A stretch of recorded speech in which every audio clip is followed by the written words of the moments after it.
जय मित्रांनो, मी दीपक कुंदवाडे आपल्या सगळ्यांचं स्वागत करतो आपल्या स्टडी कट्टा या युट्यूब चॅनलवर। मित्रांनो, आपण रिझनिंगची सुद्धा पीवायक्यू सिरीज चालू केलेली आहे आणि आजच्या लेक्चरमध्ये आपण 20 फेब्रुवारी 2024 ला झालेली जो शिफ्ट 2 आहे त्याचे रिझनिंगचे 20च्या 20 प्रश्न सॉल्व्ह करून घेणार आहे। ओके, अगदी सोपे प्रश्न होते, जसे आपण शिफ्ट 1 ला बघितले अगदी सोपे प्रश्न होते। शिफ्ट 2 ला पण सोपे क्वेश्चन असतात, काय अवघड नसतं, फक्त मुलांची प्रॅक्टिस कमी असते त्याच्यामुळे थोडंसं त्यांना अवघड वाटतं। पण जर प्रॅक्टिस केला, कंटिन्यू सिरीज केला तर नक्कीच तुम्हाला रिझनिंग सुद्धा सोपा जाऊ शकतो। ओके, तर त्यापूर्वी लेक्चर सुरू करण्यापूर्वी जर कोण नवीन असाल तर चॅनलला प्लीज सबस्क्राईब करा, ठीक आहे। कारण आता आपले 3000 सबस्क्रायबर कंप्लीट झाले आणि आपली एक्झाम होईपर्यंत एक 5000 सबस्क्रायबर पर्यंत जाण्याचं माझं प्लॅनिंग आहे। सो तुमचा सपोर्ट नसते पॉसिबल होऊ शकते, तर नवीन असाल तर प्लीज चॅनलला सबस्क्राईब करा। आपण आता डायरेक्ट क्वेश्चन सॉल्व्ह करायला सुरुवात करूया। चला तर बघा, मग फर्स्ट क्वेश्चन काय आहे, दुसरा अक्षर समूह पहिला अक्षर समूहाशी कसा संबंधित आहे। क्वेश्चन काय हा वाचत बसायला लागत नाही। आता मुंगी जशी वारुळात राहते, बदक जसा तलावात राहतो, तसा घोडा कुठे राहतो, तबेल्यात राहतो। ऑप्शन सेकंड करेक्ट असणार आहे। ओके, त्यानंतर बघा क्वेश्चन नंबर 2, ए बी चे वडील आहेत, बी सी चा भाऊ आहे, सॉल्व्ह करून घ्यायला लागेल। रक्त संबंधचा क्वेश्चन आहे। ओके, आता ए बी चे वडील आहेत म्हणजे कसं लिहू शकतो मी, इथं ए लिहू शकतो आणि ए कोण आहे, बी चा वडील आहे, म्हणजे बी इथं काय येणार, खाली येणार, बरोबर। ए वडील आहे म्हटल्यावर ए काय दाखवतो मी, प्लस दाखवतो, कारण तो मेल असणार आहे। बी सी चा भाऊ आहे, बी जो आहे तो सी चा भाऊ आहे म्हटल्यावर सी काय येणार, असा आडवा येणार, आणि बी भाऊ आहे म्हटल्यावर बी ला पण काय दाखवतो मी, प्लस दाखवतो। आता काय, सी डी चा पती आहे, सी जो आहे तो डी चा पती आहे। ओके, आणि दोघांमध्ये असं मी क्रॉस दाखवतो कारण पती पत्नी आहेत। आता सी जर डी चा पती असेल तर सी कोण असणार आहे, प्लस असणार आहे, आणि डी काय असणार आहे, निगेटिव्ह असणार आहे, मायनस असणार आहे, कारण ती पत्नी असेल। ओके, डी ई ची बहीण आहे, जी डी आहे ती काय ई ची बहीण आहे म्हटल्यावर ई इथं जाईल। आता डी तर बहीण आहे म्हटल्यावर स्त्री राहिलीच, ती फिमेल आहे।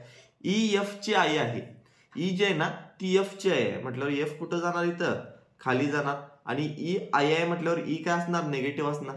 आता बघा, एफ जी ची पत्नी आहे, एफ जी आहे ही काय जी ची पत्नी आहे म्हटल्यावर जी इकडे येईल, आणि एफ आणि जी च्या मध्ये क्रॉस मार्क लावतो मी पती पती असल्यामुळं, आणि हा असेल मग पती, कारण एफ काय पत्नी आहे म्हटल्यावर एफ फिमेल आहे। विचारलंय काय, तर कुटुंबात एकूण किती पुरुष आहेत, कुटुंबात एकूण पुरुषांची संख्या मला सांगायची, किती पुरुष असणार आहेत सांगा त्या कुटुंबात। मग बघा, 1 2 3 आणि 4, टोटल कुटुंबात किती पुरुष आहेत, 4 पुरुष आहेत। ओके, सिंपल आहे, फक्त प्लस असतात ते पुरुष आहेत आपले, निगेटिव्ह आहेत ते स्त्री, ठीक आहे। आता पुढचा प्रश्न बघा, question number 3, direct question number 3। Okay, question 1 2 solve केलाय, ठीक आहे।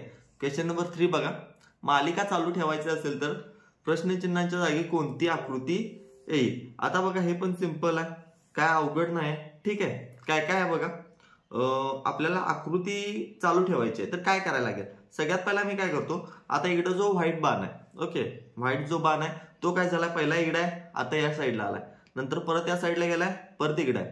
आता काय जाणार, व्हाईट बाण या साईडला जाणार, ओके काय जाणार, या साईडला जाणार। मग आता ऑप्शन मध्ये बघा, हा बाण तर मला असा असेल, हे क्लिअर झालं। ओके, या पद्धतीने असेल, कारण डायरेक्शन त्याची चेंज झाली। इथं पण तसं आहे, इथं तर काय येणारच नाही, याचा संबंधच नाही। इथं बघा, इथं पण सेम आहे, इथं हा बाण चुकीचा आहे, हे पण येणार नाही, म्हणजे पहिल्या आणि तिसऱ्यापैकी एक असेल। आता हे बघा, इथं होतं, त्यानंतर इथं गेलं, त्यानंतर इथं गेलं, त्यानंतर खाली आलं, मग कुठे येणार, आता इथं येणार।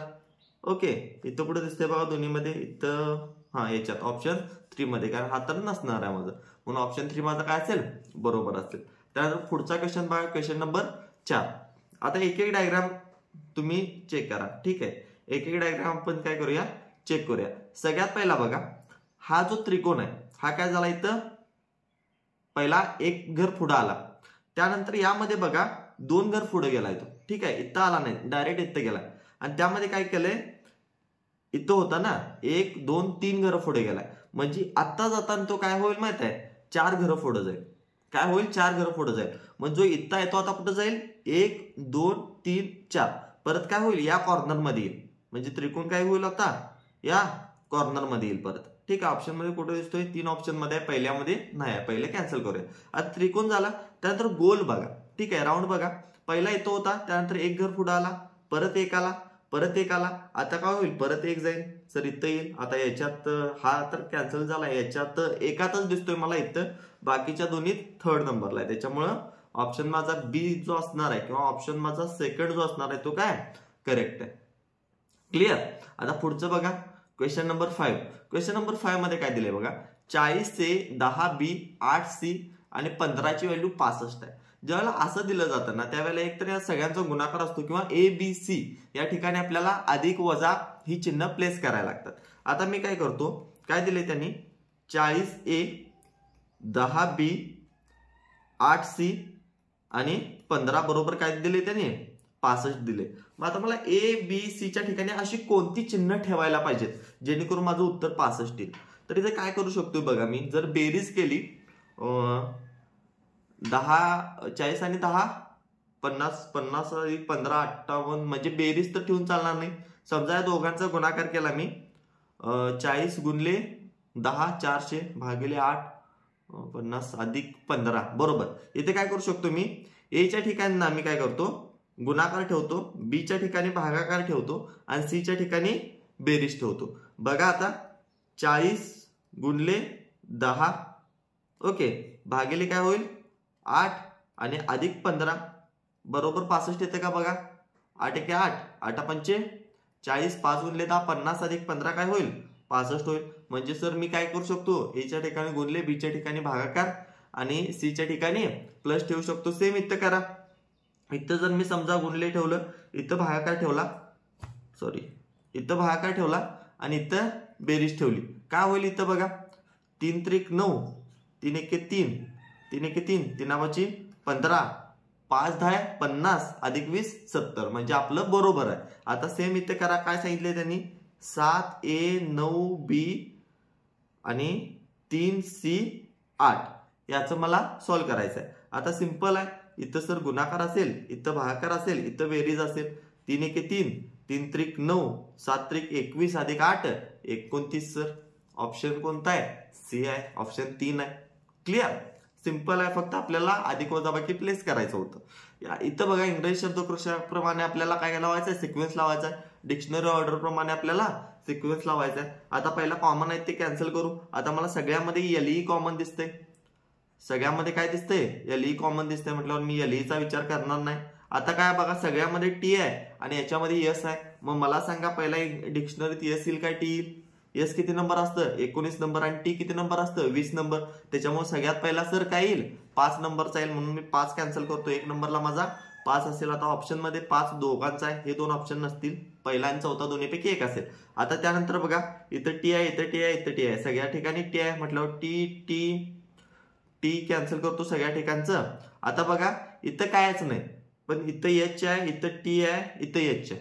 ओके पहिल्यात कायच नाही, याचा अर्थ आता इथं पुढचा अक्षर नसणार आहे म्हटल्यावर हा पहिला येणार आहे, म्हणजे 5 नंतर पहिला 1 येणार आहे, हे माझं फिक्स झालं. आता राहिले कुठले 3. आता इथं आणि इथं एच आहे आणि इथं टी आहे, इथं आणि इथं काय आहे एच आहे आणि इथं टी आहे, म्हटल्यावर हे जे टीचं आहे, हे जे आहे 3 नंबर टीचं, हे तर शेवटला असणार आहे, कारण एच एच पहिला येतं आणि मग टी येतं, म्हटल्यावर जे टीचं आहे ना हे लास्टला असणार, हे फिक्स आहे, हे लास्टला असणार हे फिक्स आहे. एवढ्यावरनं मिळू शकतं का बघा आन्सर.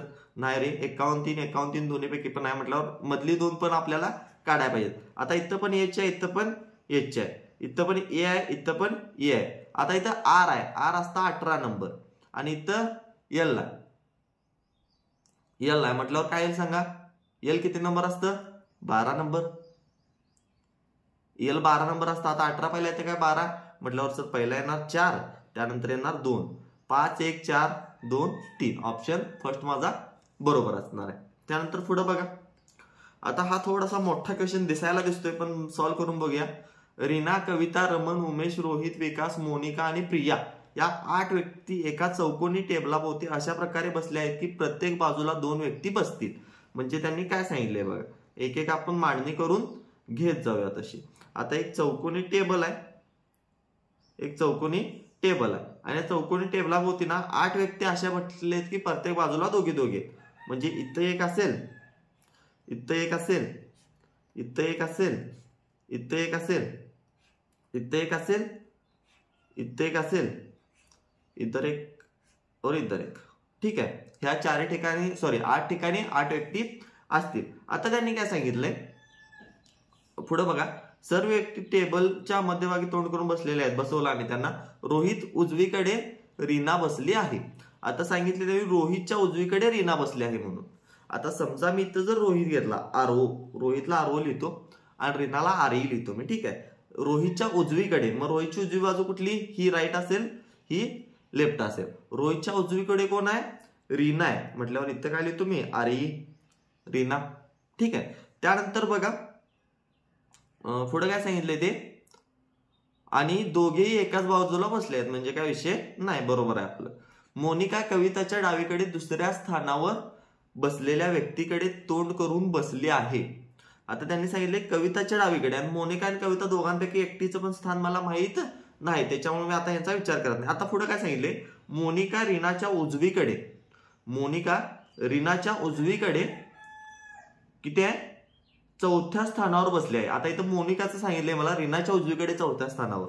आता मोनिका कविता दोघांपैकी एकटीचं माहित नाही म्हणून मी लिहिलं नाही, ही लाईन मी पेंडिंग ठेवली. आता मी मोनिका रीनाच्या उजवीकडे काय घेतो? कारण रीनाची प्लेस मला फिक्स माहित आहे. एखाद्याची तर प्लेस फिक्स माहित असेल तर आपण मांडणी करू शकतो, हे लक्षात ठेवायचं. ठीक आहे, मोनिका रीनाच्या उजवीकडे 4थ्या स्थानावर बसली आहे म्हटल्यावर हे पहिलं, दुसरं, तिसरं आणि चौथं इथं असेल माझी नाही, मोनिका असेल, माझी नाही. ठीक आहे, त्यानंतर बघा आता आपण मागची लाईन घेऊया. मोनिका कविताच्या डावीकडे दुसऱ्या स्थानावर बसलेल्या व्यक्तीकडे तोंड करून बसली आहे. आता मोनिका कुणाकडे तोंड करून बसल्या? रोहितकडे. आणि रोहित कोण असणार आहे? मग कविताच्या डावीकडे दुसऱ्या स्थानावर व्यक्ती असणार आहे. मग कविताच्या डावीकडे दुसऱ्या स्थानावर व्यक्ती म्हणजे कुठं? कविता इथं असेल. ठीक आहे, कविता इथं असेल. मग कविताच्या डावीकडे दुसऱ्या स्थानावर कोण आहे? पहिला आणि दुसरा स्थान रोहित, आणि त्याच्याकडे तोंड करून कोण बसले? मोनिका. आता ही लाईन पण आपण काय केली? क्लिअर केली. त्यानंतर पुढे बघा, विकास आणि उमेश यांच्यामध्ये 2 व्यक्ती बसले आहेत. आता विकास आणि उमेश या दोघांमध्ये मला जर 2 व्यक्ती बसवायच्या असतील तर मी विकास आणि उमेशला कुठे ठेवू शकतोय रे? समज मी विकास आणि उमेशला इथं ठेवलं, तर दोघांमध्ये 2 व्यक्ती येतील का? नाही. पण इथं मी विकास आणि उमेशला ठेवलं तर इथं विकासला ठेवतो, इथं उमेशला ठेवतो, म्हणजे यम आणि ही मधली व्यक्ती ह्या दोघांच्या मध्ये येईल. पण आता मला इथं दोघांपैकी फिक्स कुठं आहेत आपल्याला माहित नाही, फक्त एका बाजूने मोजले जाते तेव्हा. ठीक आहे, काय प्रॉब्लेम नाही. आता बघा, आणि उमेश रोहितच्या शेजारी बसलाय. आता रोहितच्या शेजारी उमेश बसलाय म्हणजे रोहितच्या शेजारी तरी इथं असणार आहे, कारण इथं ऑलरेडी रीना आहे. इथं कोण असेल? उमेश. म्हटल्यावर आता वर काय सांगितलंय? उमेश आणि विकास यांच्यामध्ये 2 जण आहेत म्हणजे इथं विकास असेल, कारण का ही 2 जण उमेश आणि विकास यांच्यामध्ये येतील. क्लिअर. आता पुढे काय बघा, मोनिका आणि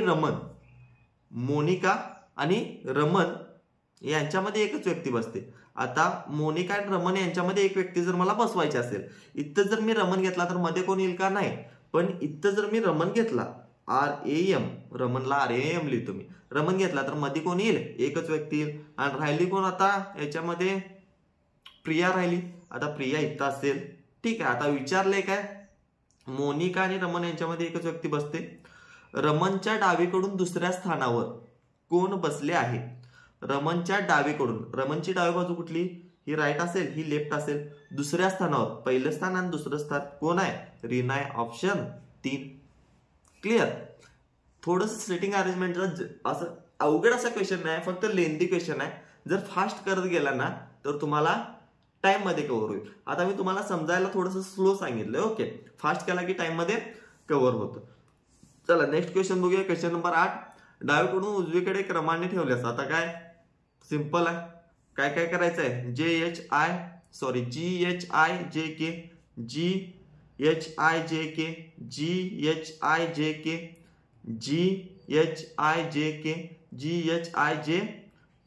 काय येते? HHGK. ऑप्शन 3. क्लिअर.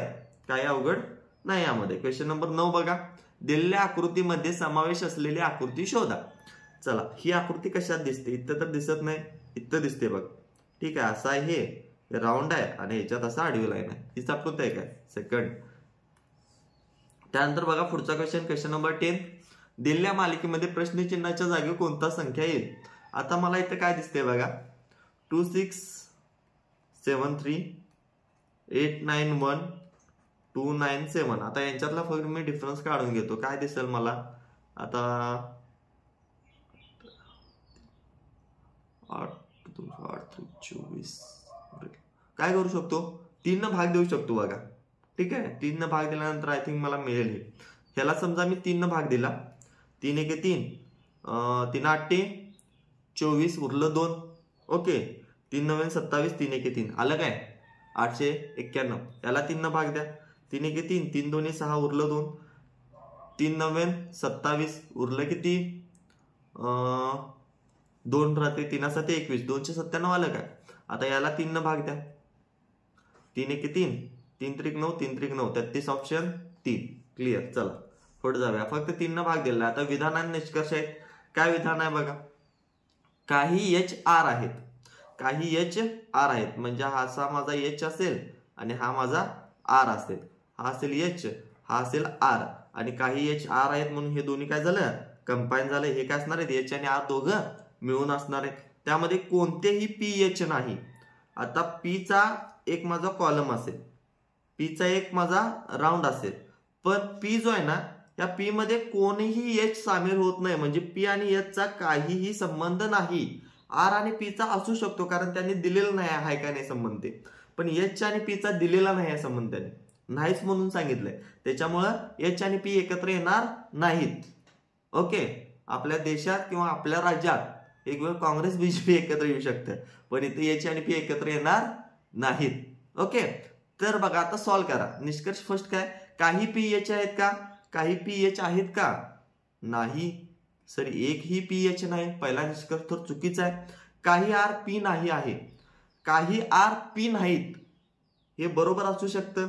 कारण का सांगा, काही आर जे आहेत, आता हे जे मध्ये आहेत, काही आर जे आहेत ते एच आहेत, मग जे आर एच असणार आहेत ते पी नसणार आहेत, म्हणजे काही आर पी नाही, हे माझं बरोबर असू शकतं. ठीक आहे, म्हणजे याच्यावरून बघा निष्कर्ष फक्त 2 अनुसरून करतो, ऑप्शन 3. चला पुढचं सॉल्व्ह करूया. Question number 12. आता इथं काय दिले बघा, टुवर्ड्सला नंबर दिलाय, वॉन्टेडला नंबर दिला. आता मला इथे एक गोष्ट दिसते बघा, इथं टी आहे, इथं टी आहे, इथं 9 आहे, इथं टी ला 9 आहे, म्हणजे समोरच्या समोरचं नंबरिंग आहे, काय टेन्शन घेऊ नका. आता डब्ल्यू ला काय येईल सांगा, डब्ल्यू 3 नंबरला, 3 नंबरला 2 आहे, डब्ल्यू ला सर 2 येईल. ए ला काय येईल सांगा, 2 नंबरला 1 आहे, ए ला 1 येईल. आर ला काय येईल सांगा, आर ला काय येतं 4 आहे. 21 44 कुठं दिसतंय काय बघा, 21 44 2 ठिकाणी. ठीक आहे, पुढे सॉल्व्ह करा. परत ए ला काय येईल, 1 येईल. त्यानंतर एन ला काय येईल सांगा, एन ला इथं किती आहे रे, 3 नंबर, 3 आहे ना. ओके, आणि टी ला किती आहे, 9 आहे. चला 21 44 139, 21 44 139, ऑप्शन 3 करेक्ट आहे. क्लिअर. म्हणजे समोरच्या समोरचं नंबर्स फक्त कोड केलेले आहेत त्यांनी, काय वेगळं नाही. सबस्टिट्यूट कोडिंग ज्याला आपण म्हणू शकतो, काय प्रॉब्लेम नाही म्हणायला. ओके, 5 सहकारी झोई आरोन, बेन, क्लो, डॅनियल हे जरा ऑस्ट्रेलियात आम्ही इम्पोर्ट केले, त्याच्यामुळे समजून घ्या. त्यांनी काय सांगितलंय, एका गोलाकार टेबलाच्या मध्यभागी बसलेले आहेत. म्हणजे पहिला आपण टेबल काढून घेऊ आपला. ठीक आहे, आपला प्रेमानं टेबल एक काढून घेऊ मस्तपैकी. त्याच्यात 5 जण बसलेत. ओके, 5 जणांनी बसूया जेवायला. 1 2 3 4 आणि 5 जण बसले. आता पुढे काय सांगितलंय बघा त्यांनी, झोई आरोनच्या अगदी डाव्या बाजूला बसला आहे. आता मी इथं झोईला घेतो आणि इथं आरोनला घेतो, कारण आरोनच्या डाव्या बाजूला शेजारी कोण आहे, झोई आहे. त्यानंतर बघा, क्लो झोईच्या शेजारी बसली आहे. झोईच्या शेजारी क्लो आहे म्हटल्यावर इथं माझी नाही, कोणाची तर असेल, क्लो आहे. ओके, डॅनियल आरोनच्या अगदी उजवीकडे बसलाय. आरोनच्या अगदी उजवीकडे डॅनियल असेल. अगदी सोपं आहे रे. आणि राहिलं काय आता, झोईच्या लगेच डावीकडे कोण बसलाय. आता झोईच्या लगेच डावीकडे, झोईच्या उजवीकडे आरोन आहे, डावीकडे क्लो आहे. चला ऑप्शन सेकंड सॉल्व्ह करायची तेवढी गरज नव्हती बघा. ठीक आहे, क्वेश्चन नंबर 14. दिलेल्या मालिकेतील प्रश्नचिन्हाच्या जागी कोणता अक्षर समोर येईल, N R T M N M L K. आता इथं बघा, एन असतं किती नंबर रे, एन किती नंबर असतं 14, एम 13, एल 12, के 11, इथं 10 येईल. 10 नंबर असतं सर माझं जे. त्यानंतर आरचं बघा, आता आर असतं 18, क्यू असतं 17, पी 16, ओ 15, म्हणजे इथे येईल माझं 14 नंबर येईल. बरोबर, 14 नंबर काय असतं मग, एन असतं. 14 नंबर काय असतं, एन असतं. जे एन कुठं दिसतंय, जे निघताय सर ऑप्शन ए करेक्ट झाला. चला पुढे जाऊया. Question number 15. काय करायचंय बघा, आदला बदली करायचे. आदला बदली करायचे. पहिला काय करतो मी, इथं गुणाकार आणि बेरजेची आदला बदली करायचे, म्हणजे इथं बेरीज येईल आणि इथं गुणाकार येईल. आणि 4 आणि 9 ची आदला बदली करायची, म्हणजे काय करायला पाहिजे, 4 भागिले इथं 4च्या ठिकाणी काय येईल 9 येईल, गुणलेच्या ठिकाणी अधिक येईल 6 आहे असं, अधिकच्या ठिकाणी गुणले येईल 3 आहे असं, वजा 4 बरोबर 1 येतं का बघा. इथं तर भागच जाणार नाही रे, काय प्रॉब्लेमच नाही, येणारच नाही, पहिलं तर नसणार आहे. दुसऱ्यामध्ये बघा भाग जातो का सगळ्यात पहिला बघूया. गुणले आणि भागाकारचा चेंज केला, इथं गुणले आलं, इथं भागाकार आलं. पुढे काय करायचं, 8 आणि 9, इथं 9 करायचं आहे, इथं 8 करायचं आहे. आता इथं गुणले, इथं भागिले, आणि भागाकार मध्ये 4 आणि 6चा भाग जाईल का, इथं 9 आहे, भाग जाणार नाही पूर्णपणे. एकच मिनिट इथं जाऊ शकता आय थिंक. ठीक आहे, इथं जातो बघा, भाग जातो. आता व्यवस्थितपणे लिहून घेतो. ठीक आहे, 3 नंबरचं सॉल्व्ह करतोय मी. 3 नंबरचं बघा काय करायचंय, गुणाकार आणि भागाकार यांची आदला बदली करायची, म्हणजे इथं गुणाकार असेल, इथं भागाकार असेल. आणि पुढे त्यांनी सांगितले 8 आणि 9 ची करा. इथं 9 घ्या म्हटले आणि इथं 8 घ्या म्हटले. मग लिहून घ्या रे पहिला, 9 भागिले गुणले 4 आहे. ठीक आहे, 9 गुणले 4 भागिले 6 आहे. ओके, अधिक 3 आहे, वजा 8 आहे, बरोबर 1 यायला पाहिजे. सॉल्व करा बघा. 3 दोन्ही 6, 3 त्रिक 9, 3 एके 3, बे एके बे दोन्ही 4, 3 दोन्ही 6 आणि 1, 6 आणि 3 9 वजा 8 बरोबर 1. क्लिअर, ऑप्शन 3 करेक्ट आहे. ओके, फक्त काय सांगितलेलं आहे, अदला बदली करून आपल्याला कॅल्क्युलेशन करायचं. याच्यामध्ये काय लय मोठं असं लॉजिक नाही. ओके, क्वेश्चन नंबर 16 बघा. आता फासा दिलाय आपल्याला. फास्यामध्ये विचारले काय, एन अक्षराच्या विरुद्ध बाजूला कोणते असेल आपल्याला विचारले. आपल्याला माहित आहे एचच्या विरुद्ध बाजूला सर एल असेल, जेच्या विरुद्ध बाजूला एन असेल, सेकंड जे. क्लिअर. काय करतो आपण आता, हा चौकोन जर पकडला तर याच्या सगळ्यात जवळचा चौकोन बघायचा जो याला टच नाही आहे. ओके, तितकंच करायचं आहे. म्हणजे जे जो आहे तो जेची ही लाईन टच आहे. ओके, आरचा हा कोपरा टच आहे. आता एलच असा आहे जो याला टच नाही, सगळ्यात जवळचा एल आहे. पी आणि एन पण नाहीत, पण सगळ्यात जवळचा कोण आहे, एल आहे. सेम जेच्या बाबतीत बघा, आर टच आहे, आय टच आहे, पी पण टच आहे, एन टच आहे का नाही, म्हणून एन असणार आहे. ओके, आणि आता बघायचा आर, आरला जे टच आहे, आय टच आहे, म्हटल्यावर राहिला कोण, पी, तो त्याच्या समोर असणार आहे. त्याच्यामुळे ऑप्शन आपला जे यांच्या विरुद्ध बाजूला असणार आहे करेक्ट आहे. क्वेश्चन नंबर 17 चला. क्वेश्चन नंबर 17 काय दिसते, TDG 1680 आहे, BHI 432 आहे, KEC ला कसे लिहिता येईल. चला TDG काढून बघूया आपण. TDG आता मला माहित आहे सर, टी जे आहे ते असतं 20 नंबर, डी जे आहे ते असतं 4 नंबर असतं, बरोबर. आणि जी किती असतं रे, 7 नंबर असतं. गुणाकार करा, किती येईल, 4 2 8, 80, 80 गुणले 7 करा, 7 8 56, 560 येईल. आता या 560 ला मला 1680 जर करायचं असेल तर आणि काय करता येईल, 3 न गुणतो मी, गुणले 3 करा, 3 0 0 3 संग 18, ते नावाचे 15 आणि 1 16, 1680. म्हणजे काय केले, या तिघांचा गुणाकार केलाय आणि गुणले 3 केले. सेम आपण केईसीच्या बाबतीत करून बघू. ओके, सेम काय करू आपण, केसीई नाही केसीए आहे. ओके, चला. के असतं सर 11 नंबर, हे असतं 3 नंबर आणि हे असतं 5 नंबर. ओके, ते नावाचे 15, 15 1 15, हातच्याला जाईल 1, 15 1 15 आणि 1 16, 165 गुणले 3 करा, 3 5 15, 3 संग 18 आणि 1 19, 3 1 3 आणि 1 4, 495 कुठे दिसतं का, ऑप्शन 4 करेक्ट आहे. चला पुढे जाऊ. क्वेश्चन नंबर 18 काय, अक्षर समूह कसा समूहाशी संबंधित आहे काढायचा आहे. टीचं मला काहीतरी दिलंय, सीनचं पण दिलंय, रिओचं पण दिलंय. आता सीन मला जरासं आवडले म्हणून मी सीनला घेतो. थांबा, पहिला सीनला घेतो पहिला. ओके, आता बघा एस ला मी कसं लिहू शकतो रे, एस ला मी 19 लिहितो, आय किती नंबरला असतं, 9 नंबरला असतं, आणि एन असतो माझा 14 ला, बरोबर. हे तर माझं क्लिअर आहे. आणि त्याचं नंबरिंग काय दिलंय त्यांनी, MOHJRT, म्हणजे एका अक्षरासाठी 2 असणार आहेत बघा. इथं काय, एका अक्षरासाठी 2 असणार आहेत, कारण वर 3 आहेत आणि खाली 4 अक्षर आहेत. पण हे कशा पद्धतीने असणार आहेत जरा बघूया सर. आता मला माहित आहे सर, एम जो असतो ना तो असतो माझा 13 नंबरला आणि ओ जो असतो तो 15 ला. आता एच जो असतो तो एच असतो 8 ला, जे असतो माझा 10 ला. आर जो असतो आर असतो 18 ला आणि टी असतो 20 ला. आता बघा इथे 19च्या जवळपासची 18 20 आहेत, 14 जवळपासची 13 15 आहेत, 9च्या जवळपासची 8 आणि 10 आहेत. आता सर मला इथे क्लिअरली दिसते त्यांनी काय केले, जे यस आहे त्याच्यासाठी ही 2 वापरलेत. असा पॅटर्न तयार केला. आणि ही दोन वापरताना काय केलंय, 19 वजा 1 18 केलाय आणि 19 अधिक 1 20 केलाय. म्हणजे एकदा वजा एकदा अधिक.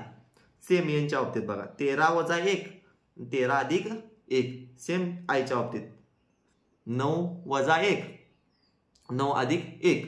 ओके, म्हणजे आयला HG येणार आहे. आता इथे रिओ आहे, रिओ मध्ये पण मला आय दिसतोय, म्हणजे आयला HG फिक्स आहे. HG कशात दिसतोय, इथे HG दिसतोय, इथं नाही इथं नाही इथं नाही.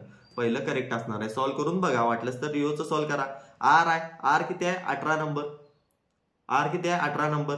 मग 17 नंबरचा काय असेल सांगा माझा, आरच्या साठी 17 नंबरचा काय असेल, 17 नंबरला सर असेल यस, कारण -1 करणार मी, सॉरी 19 नंबरचा यस आणि 17 नंबरचा काय असेल माझा, 17 नंबरचा असेल सर माझा क्यू आर साठी. त्यानंतर आय साठी माझा HG घेतला. आता ओ साठी, ओ आहे 15, 15च्या मागचा काय येईल 14चा एन आणि 16चा पी, NP HG QS आहे का, बरोबर सेम. क्लिअर. चला पुढे सॉल्व्ह करा. क्वेश्चन नंबर 20 शेवटचा प्रश्न आहे. शोधा रे आकृती. कुठं दिसते बघा, इथं तर काय मला चौकोन दिसतच नाही त्याच्यामध्ये. इथं चौकोन दिसतोय पण त्याच्यावर अशी रेष पाहिजे तिरकी. इथं आहे बघा, ठीक आहे, इथं हा चौकोन आहे, याच्यामध्ये क्रॉस आहे आणि परत ही रेष घ्या किंवा ही रेष घ्या, दोन्हीपैकी कुठली पण घेतला तरी बरोबर येणार आहे. ऑप्शन 3 माझा करेक्ट आहे. ओके, तर इथं आपले रिझनिंगचे 20 आउट ऑफ 20 क्वेश्चन सॉल्व्ह होतात.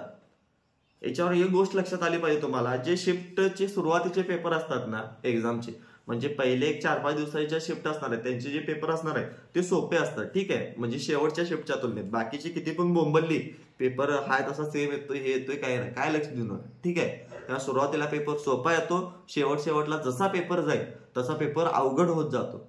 ठीक आहे, म्हणजे सुरुवातीला आता 4 फेब्रुवारीला एक्झाम चालू होणार आहे, तर 4 फेब्रुवारी पासून जे पेपर असणार आहे ते सोपे असणार आहे थोडे, आणि जसं पुढे जाईल 15 फेब्रुवारीच्या पुढे तसं पेपर थोडा अवघड होत जाणार, कारण त्या मुलांना टाइम मिळतो ना. आणि नॉर्मलायझेशन मध्ये सुद्धा जी सुरुवातीची मुलं असतात ना त्यांचं नॉर्मलायझेशन स्कोर वाढत असतो. ठीक आहे, त्याच्यामुळं व्यवस्थितपणे अभ्यास करून जावा. सिंपल पेपर आहे, काही अवघड नसतं. डेली आपली सिरीज फॉलो करा आणि आवडले असेल तर तुमच्या मित्रांना शेअर करा.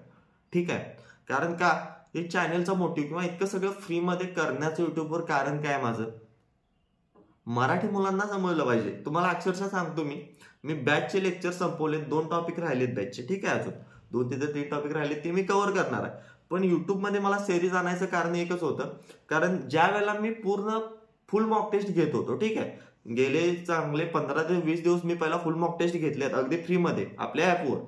तर त्यामध्ये एक गोष्ट मला दिसून आली, मराठीमध्ये जे अजून टेस्ट देत आहेत ना त्यांचा स्कोर कमी आहे रिझनिंग मॅथ्सला. का कमी आहे, कारण त्यांना अजून क्वेश्चनची तशा प्रॅक्टिस नाही. ठीक आहे, आणि त्यासाठी मी बॅचची लेक्चर्स थोडीशी मागं ठेवून हे चालू केले. ओके, तेवढ्यासाठी हे चालू केले. त्यामुळं जी मराठी मुलं आहेत ना त्यांना प्लीज शेअर करा, त्यांना पोचवा, त्यांच्यापर्यंत हे पोचवा. कारण आपलं चॅनल अजून मोठं नाही, लहान चॅनल, अक्षरशः युट्यूब चॅनलमध्ये लहान आहे. कारण का आता सुरुवात केली युट्यूब चॅनलची. युट्यूबपेक्षा म्हणजे ॲपला स्टुडंट जास्त आहेत, रियालिटी सांगतो. युट्यूबला म्हणजे फक्त आता 3000 सबस्क्रायबर झालेत ना, ॲपला 7000च्या वर मुलं आहेत माझ्याकडे. ओके, डाउनलोड सांगतोय ॲपचे 7000च्या वर आहे. पण काय सांगतोय मी इथं जास्त घेतोय, कारण का चॅनेल लहान आहे, पोचत नाही, पण पोचणं गरजेचं आहे आणि ते पोचवण्याचं काम तुम्ही करू शकता. तर तुमच्या सगळ्या मित्रांना काय करा, सिरीज नक्की शेअर करा. ओके, तर उद्या भेटू पुन्हा एका नवीन सेट सोबत. आत्ता जय हिंद.